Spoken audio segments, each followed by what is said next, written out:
Today we are going to discuss two causes of delayed passage of meconium, and these both two causes you should be able to differentiate between both of them for your competitive medical examinations. These both diseases are Hirschsprung's disease and Meconium ileus. ठीक है.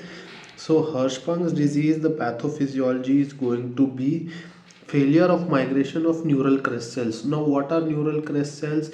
Just remember that these are the neurons in the rectosigmoid region of the colon. So if this is the colon and then this is the end part, the rectosigmoid region of your GI tract, and the neurons have not migrated over here. Imagine that there are no neurons here. So these are the normal neurons. These normal neurons are not here.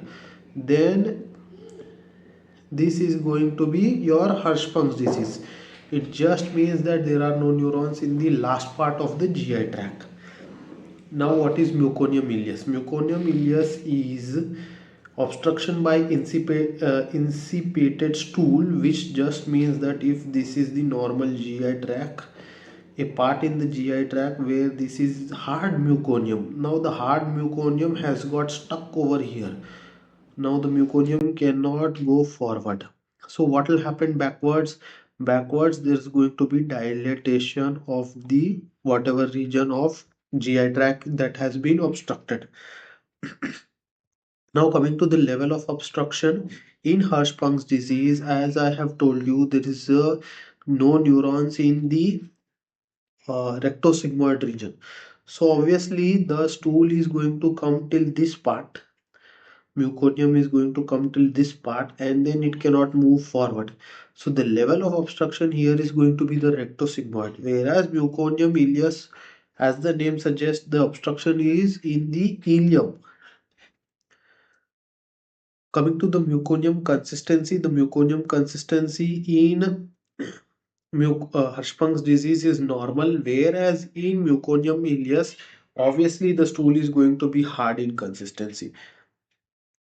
What you see on imaging? On the imaging, you see a narrow rectosigmoid region in Hirschsprung's disease. In Hirschsprung's disease, the rectosigmoid is going to be very narrow, and in there is going to be dilated colon, but this part, rectosigmoid region, is going to be narrow. Over here, the colon will be normal or colon will be decreased in size in Meconium ileus, and there will be dilated small intestine. So remember, in Hirschsprung's disease, the colon is dilated and the small intestine may or may not be dilated. But in Meconium ileus, the small intestines have to be dilated. Now, what is Hirschsprung's disease associated with? Hirschsprung's disease most commonly associated with Down syndrome, whereas Meconium ileus is associated most commonly with cystic fibrosis.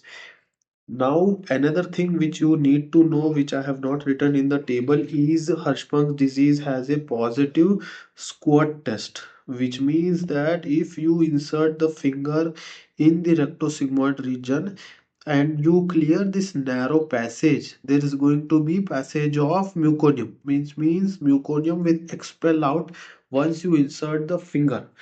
Whereas here there is going to be Meconium ileus negative stool test. And when you insert the finger into the rectosigmoid region, you will find that the rectosigmoid region is totally empty. There is no stool in the rectosigmoid region. Obvious सी बात है कि stool वहां तक आ रहा ही नहीं है. I have just finished editing the video, and this is going to be my first video on YouTube on this channel.